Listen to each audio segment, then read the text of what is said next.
Alright guys, hope you all had a good weekend. Mine was really busy as always, and back to work today like most of you guys. At the moment these days are just flying by. Well, today I've got not a whole lot to cover news related, to be honest. State of the Game returns on Wednesday, so we should get a lot more information on Title Update 11. So make sure you've got your notifications turned on for that, and I'll have that covered on Wednesday. But for today, I just want to cover some news on Polarity Switch, with the bug that's affecting that. The Rifle MMR Nerf from PvP, Iron Horse Raid glitch allowing for ridiculously fast leaderboard times, and some other little bits and bobs. If you enjoy this one, drop a like below, subscribe for Division content, and let's begin. So to start this video off with, I just want to go over some of the ongoing issues that appear to be in the limelight right now, and needs to be talked about briefly here, just so that everyone's fully aware of them. The first one is Polarity Switch.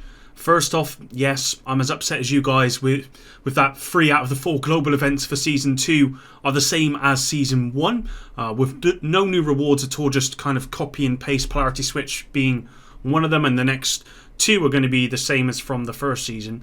It actually means that Season 2 has less content, if you consider Season's content, than Season 1, which I didn't think was possible when I was playing Season 1. This is beside the point, but number 2, many of you have probably noticed that if you participated in the Polarity Switch event from Season 1, your progress has carried over to Season 2, meaning that if you completed it like I did, it will be completed for Season 2, and you cannot earn any of the rewards. Without being too negative, I wasn't surprised by this, to be honest. Disappointed for sure, but not surprised.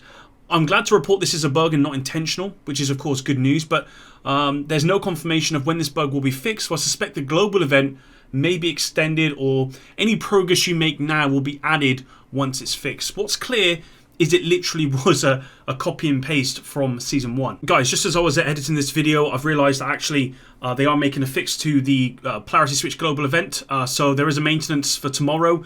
The notes state all Polarity Switch rewards earned but not received during the event will be retroactively granted to players.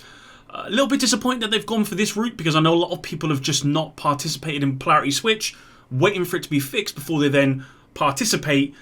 And this way they've lost a lot of time. I think they should have probably done it that way, but they've decided to do it this way, so there you go. Moving on, and there appears to be a glitch within the Iron Horse Raid that has kind of allowed the leaderboards to show completion times of ridiculously fast, like 16 minutes, which would be impossible even if someone could, start to finish, could one-shot every single NPC pretty much. Now the reason, that's just based on the mechanics alone. Now the reason I wanted to cover this is because it does not need to be addressed. It does need to be addressed by the devs. Definitely does need to be addressed by the devs. And I've not seen any of them kind of acknowledge this.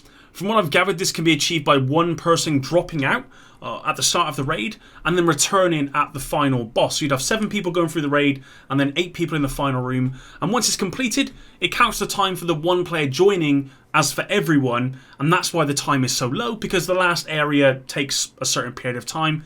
Just a heads up, guys, for any of you wondering why people have got such fast times on the leaderboards. Next up, and let's go over the MMR Rifle Nerf in PvP, just to kind of break up the bugs and the issues with a bit more meat to it. Now, I want to thank Bronson on Twitter for their long post and explanation on the nerf, and I want to share it with you guys because whilst I don't PvP, he mentions things here that could apply to PvE and demonstrate some of the main issues with big changes like this in PvP, and kind of why it's not really ever going to be fixed, in my opinion. So his post said, long thread about Division 2 PvP inbound, specifically damage versus armor and MMRs right now. My 6 red headshot MMR build can't one-shot headshot a 3 blue Lady Death build. This is a huge problem. If you stack 6 regs, you should be able to kill 6 blues before they kill you. For reference, here is a complete compilation video from the DZ tonight. There are multiple times I headshot people and they aren't downed. If you do want to go and see this part, if yourself guys are going to see the video, then please head on over to Twitter to check that out. Keep in mind, I have a min-max 6 red headshot damage MMR build. Take note at 449 where I pull off a last-ditch headshot at point-blank range with a max raw white death after 1v2ing his teammates. That should be a kill. Instead, it only hits for about 1.2 million due to the MMR over nerf for 30%. We want to reward headshots. Is quote, no you don't. Low skill ceiling players that run around with Lady Death, Intimidate, Adrenaline Rush get one shot by headshots, and they complained. And to cater to those low skill players, you nerf base damage of MMRs. You couldn't one shot a player with body shots, it wasn't possible then. If you're going to nerf MMR damage by such a huge percentage, then you should have increased the headshot damage of bolt action MMRs to compensate for that to compensate. That would have stayed true to your principle of we want to reward skill players of headshots. If I can consistently kill player with headshots on my MMR build, then there is no incentive, or if I can't, consistency kill players with headshots on my MMR build, there is no incentive to even use that build as it's no longer effective at what made it useful, keeping enemies at range and punish them for being out of cover. Cover-based shooter? Remember that. So if MMR headshot build doesn't work, then I'm forced to use builds that does and also works in more situations. That's yet another reason why armor stacking, the Lady Death, Intimidate, Adrenaline Rush builds are so prevalent, because they have both damage and survivability. And that's important. It's important to note that because that's very true. Because there is no point in trying to use a headshot damage MMR build if you had to land 2 consecutive headshots on a strafing person with a bolt action MMR where the time to kill is actually longer than him shooting you with body shots from a Lady Death. Think about that for a second. Headshots should beat body shots. Headshot damage should be stronger than critical hit chance and critical hit damage. These are very basic PvP principles. The Division 2 throws those away because they seek to cater to a low skill ceiling player base. By doing that, you're driving away skill players as their prowess isn't rewarded. Why play a game that doesn't reward you for your higher skill ceiling play? Why play a game where your aim being better doesn't matter because accuracy dispersion means you land less headshots? There is nothing more infuriating than being killed by someone who just lands body shots against you while you're hitting headshots. The reason they win is because the torso is a larger target than the head, and accuracy dispersion means the headshotter lands less shots. This is exasperated in Division 2 because crit hit damage and crit hit chance is too easy to obtain. You have 10% or 20% just due to shade levels. SMGs have another 21% crit chance. Crit damage rolls on gear at 12% when headshot damage is only 10%. Builds are able to hit over 200% crit damage. This is the exact problem from the Division 1 with the Pulse.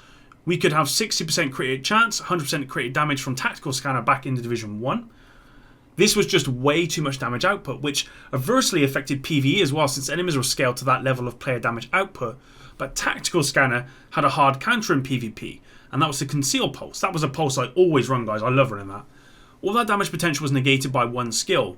In the Division 2, we don't have that. We had crit hit chance resistance of 20% in the skill tree, but that was changed to pulse resistance. There's no longer any soft or hard counters to crit, which just makes it all the more overpowered. And therein lies the problem with PvP in the entirety of the Division IP. They don't have a good list of PvP principles and they don't adhere to them. You need to build the system from the ground up, which requires a solid foundation. The Division 2 never had that. The Division 1 did at times.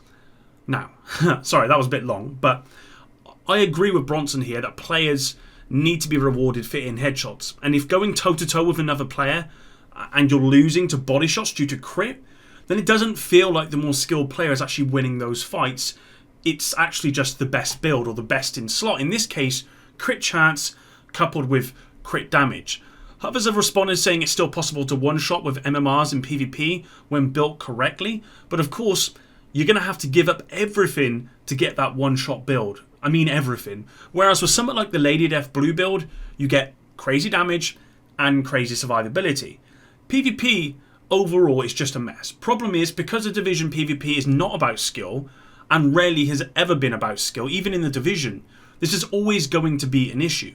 Because the Division, it's a mixture of builds. With an unlimited way to build those builds is always going to be an issue because it will come down to the build rather than the skill for a lot of those situations. You're always going to have hard counters. What I will say is there is no hard counter to the crit chance, crit damage in the Division 2, and maybe there needs to be like what we had in the Division 1. Personally, I don't think it can be fixed, and I don't intend to play PvP until I'm proven wrong. Moving on, and some other issues that are ongoing in the game. There's a RECAL library bug on pistols right now that does not allow you to transfer up to 15%, but only 14% on the pistol damage.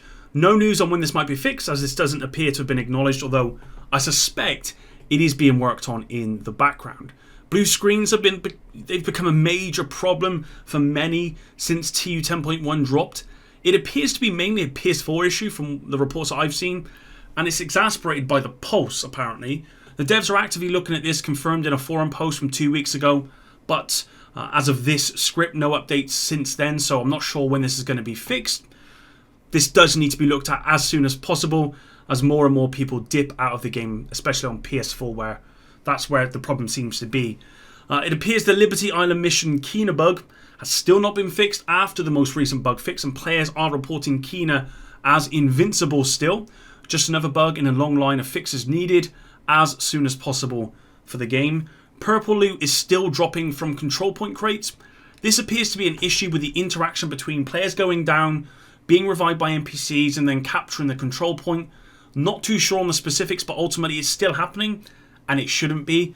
I actually reported on this a few weeks ago because it happened to me, and fortunately it's not happened to me since. So I think it has to be a bug with the interactions around the control point, not the actual control point itself maybe being missed during the changes. Last issue on this part here, and that's NPCs running away. This is the most frustrating for me, actually. I spend most of my time doing control points because I just really like the variety that you don't get doing the same missions over and over. But it's becoming more and more prominent that I'm having to spend 5 minutes in the shoes of Mo Farah running a marathon to get the last NPC who just runs away. Actually, I just played a control point before making this video, and I had to run like 4 blocks after this NPC who kept running away from my skills, and it was just frustrating. It is strange though, because other NPCs are really aggressive, like so much change in their code since the update, and they've been reverted back, and I talked about this in a recent video, but there always appears to be that one NPC that just really likes to run away. Whatever it is, it needs to be fixed as soon as possible. Last but not least, and a video put out by Dadefew, I probably said that wrong, about the development of Division 2 went live a couple of days ago, and someone brought it to my attention on Twitter. So I did watch it, and it's about a 4-minute video. It talks about the development of the Division 2. There are some errors within it, i.e. when the Division 2 started being worked on, we know for sure that it started being worked on as soon as pretty much the Division 1 started.